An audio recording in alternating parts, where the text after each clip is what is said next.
Hello, BookTube. This is Peg. I am back at the History Shelf. Today I'm coming at you with some thoughts, a book review on Whaling Captains of Color by Skip Finley. I had polled a lot of you recently, well, about a month or so ago, 2 months ago, in one of my videos, asking what books you would like for me to cover out of 3, and I'm working through those 3 now. I did a review on Breakaway Americas, and I finished this book probably a couple weeks ago.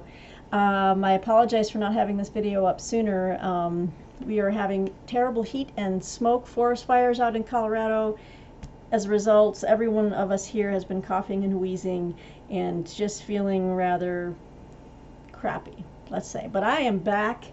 I'm hoping to best the air. We've got the air purifier running, so if you hear a light buzzing in the background, that would be it right there. Just trying to keep our air clean here. So Whaling Captains of Color, America's First Meritocracy by Skip Finley. I highly recommend. This is a really fun read, and I think it was perfect for summertime. It's put out by U.S. As the Naval Institute Press. They put out great history of the nautical nature, obviously. And Skip Finley, he writes with such flair, and no wonder, because he's been in communications for most of his career. He's been responsible for more than 40 U.S. radio stations, and has had a lot of success in the radio industry. And he currently works in marketing at the Vineyard Gazette Media Group, Martha's Vineyard, where he has summered since 1955. So he really loves Martha's Vineyard, and that comes out in this book. And it's very focused around that area, around the Northeast, and the history that he does, digging into the records of the Whaling Captains of Color. He covers 52. He gives small portraits of each person, some longer than others depending on how much the records divulge on each person, but he covers about 52 different whaling captains of color and their picaresque careers. And this was a lot of fun, and interspersed throughout these little portraits, each chapter will cover a certain aspect of whaling, talking about the whaling industry, talking about the dangers of the whaling industry, talks about whaling and slavery. He talks about the Cape Verdeans. He talks about the essential responsibilities of a whaling captain, and just ties it all in with how these men were very respected for what they could deliver. It wasn't, and indeed, I think the subtitle is so genius because it was a meritocracy.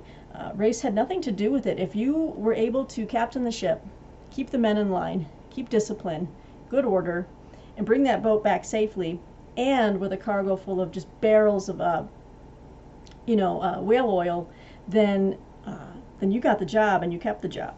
So this was just a fascinating read, and I think it's perfect for anyone wanting to have more of the bigger sense of history.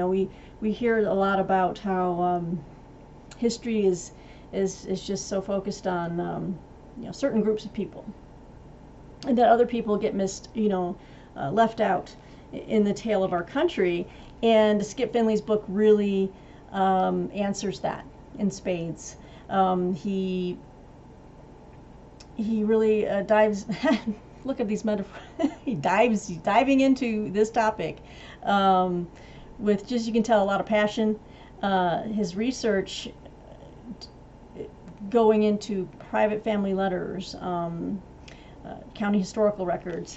It was really impressive, and the appendix is just full of information. He has genealogical charts. I mean, this is like a statistician and analytics dream right here. So he really backs it up with just he's got crew lists, manifests, and everything else. But he starts off the book. I'll just give I'll try to keep this a brief a brief review, but I really highly recommend this book. One of the first people he talks about, the most well-known whale captain of color, is Paul Cuff, and I believe it's pronounced Cuff. It's C-U-F-F-E. And Paul Cuff, he was born January 17th, 1759, and he lived until 1817. Here's a plaque commemorating him. A lot of these things, a lot of the pictures and other items that he shows in this book, come from different whaling museums. A lot from the New Bedford Whaling Museum, and there's the silhouette of Paul Cuff.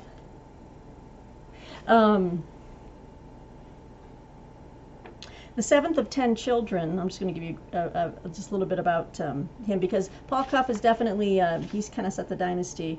A lot of the people who married into his family, or his children, and then their children, and then just people that were related to the family, it did create like a mini dynasty, which is the first chapter, Dynasty, 1778 to 1842. The seventh of 10 children, Cuff was born to a former slave and a Wampanoag woman from Gay Head, on Martha's Vineyard. From humble beginnings and a stint as an exceptional whaler, Paul Cuff rose to become the wealthiest black man in the New World and the head of an extended family of black whaling and merchant captains. He consciously modeled his family after that of his close friend and mentor, William Roach, it's pronounced Roach, a Quaker and abolitionist who advanced the whaling industry on Nantucket and was largely responsible for establishing New Bedford as the whaling capital of the world. As he says here, a life-size model of a part of Paul Cuff's humble home in the New Bedford Whaling Museum belies his significance. Of the whaling industry's 2,500 captains, Cuff is the only one who rates such an exhibit. Cuff traveled the world, met the President of the United States and other American and British leaders, and led an expedition to settle black people in Africa. Cuff founded a school for black students that ultimately became interracial and was a revered member of the Quaker religion. Cuff fought for the freedom of his race, which he did not live to see. Each chapter, the way the book is set up for the 52 portraits, Skip Finley will go into a certain part of an aspect of the history, how commercial whaling started. He'll give a brief overview of some of the different historical items of the people involved in setting up the industry, and then towards the end of the chapter, that's when he'll kind of list these little portraits. And he covers about 52. And he talks about the Native American whalers who were also Native. The whaling captains of color wasn't just for African Americans. It covered Native American whalers. It covered the Cape Verdeans. It covered those of Spanish descent as well. But as you can see, he'll kind of include. Sorry, it's my dog. It's always going to happen here. He'll include those portraits, and of course, it's always helpful to have pictures, photographs of some of these very interesting people. So this book was just a great very focused history. Definitely just sticking to like the Northeast, Martha's Vineyard, Nantucket, and kind of covers that whole period. So you get a little bit of everything in this book. You get a little sense of like how the Quaker religion and abolitionism kind of played into the whaling industry. Some of the interesting points that I found in the book was the discussion of like the intermarrying of the African American men with the Native American women. A lot of them were the tribes of the Wampanoag, and then their children. It talked about how, for some reason, the children of Native American women were considered free, whereas if these men were married to other African American women, their children, if they were in the South, obviously would be considered slaves. And and that was the other thing that these captains had to deal with. They had to be it was a very dangerous, you know, they ran their own ships, and they could discipline white men, and they did. And they didn't put up with any BS. You know, it was a full-on egalitarian democracy. Now, they did put up with some racism, but they didn't put up with it in a sense where it controlled anything. They would discipline men. Certain words were not said on deck, and there's a whole chapter or a portion of a chapter on that. And it was just a really, really fun, vigorous little read. And but it did talk about how ships that had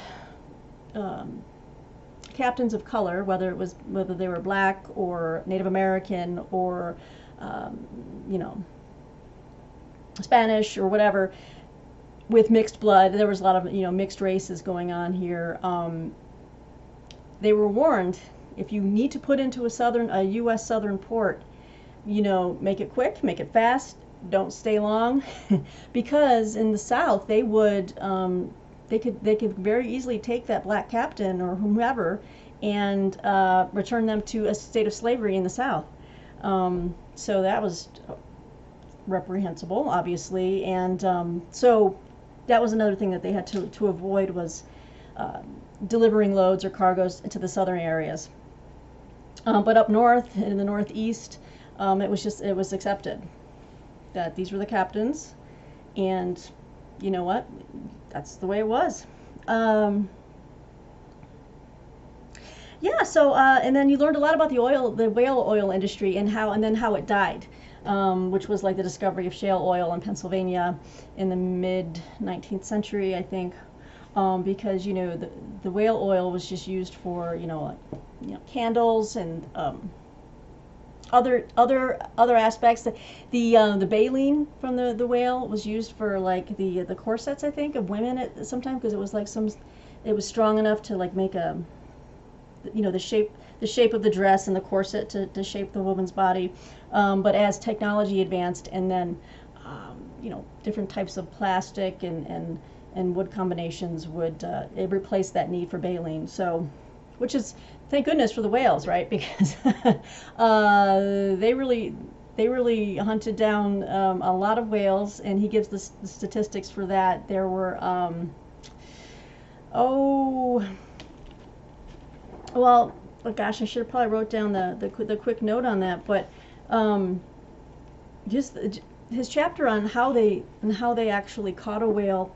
Wow, very visceral, very graphic, and you can even imagine the smells, because he gives a really good description of how they would cut the blubber from the whale from the side of the ship, and it was basically like it was tied up on the side of the hull, and then there was a word for it where they would just like start cutting into the blubber and then just start going around and around and around and pulling it off. And a lot of times, if they weren't done, you know, the sharks would get to it. But it's just full of really great pictures, stories, private stories, wonderful use of personal, you know, letters, diaries, memories. Oh, this was a good story right here of Henry Gonzalez. He said he goes, not all of the captains were good guys. He said this guy was kind of a scoundrel, but he was a good captain. But talks about like some of the, you know, the stories on deck, and just how you know, men will be men sometimes and just brawl. And he talks about odors and desertion. Just you know, just a wonderfully varied take on like something new in every chapter. Anyway, I really enjoyed the book. Makes me want to go visit the Northeast. I never have. Maybe someday I could go see Martha's Vineyard. I'm sure. I mean, it's beautiful. It's just a whole nother.